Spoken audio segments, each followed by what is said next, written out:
мислам дека како карактер, што може би е тоа хендикеп за мене, секогаш сум предизвикувала некакво внимание и заради тоа и многу сум страдала во политиката, заради тоа што многу зборувам.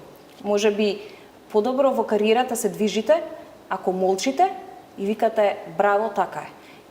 Согласно мојот карактер се однесувам така како што чувствувам. Јас имав опција да продолжам со мојата кариера, имав опција да го глорифицирам работењето на ова раководство, да останам со нив и сега пак да бидам пратеник.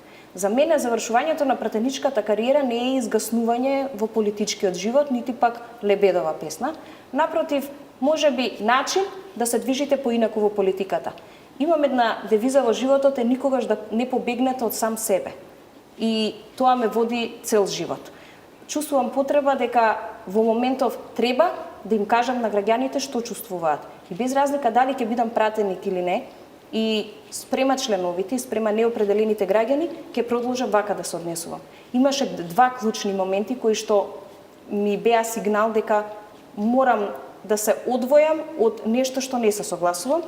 Првиот беше 27 април, кога се чувствував многу лошо и кога сватив до тука е. А второто беше гласањето на Преспанскиот договор, кога видов во очите на моите колеги голема нечовечност. И тогаш сватив дека не треба да газиш по живи лешеви за да успееш во политиката. И затоа и така се однесувам.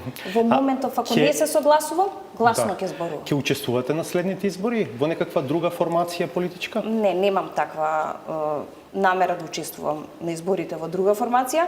Сакам да поттикнам повеќе демократија кај граѓаните. Немам идеја да се приклучувам на листата на ВМРО-ДПМН по секоја цена, за разлика од некои мои колеги, кои што не би сакала да ги менувам, не би било честно, исто не се согласуваа со политиките на актуелното раководство. Како се наближуваат изборите, несогласувањата се намалуваат, се минимизираат со една цел да си обезбедат место на престојните избори. Тоа е не фер спрема граѓаните.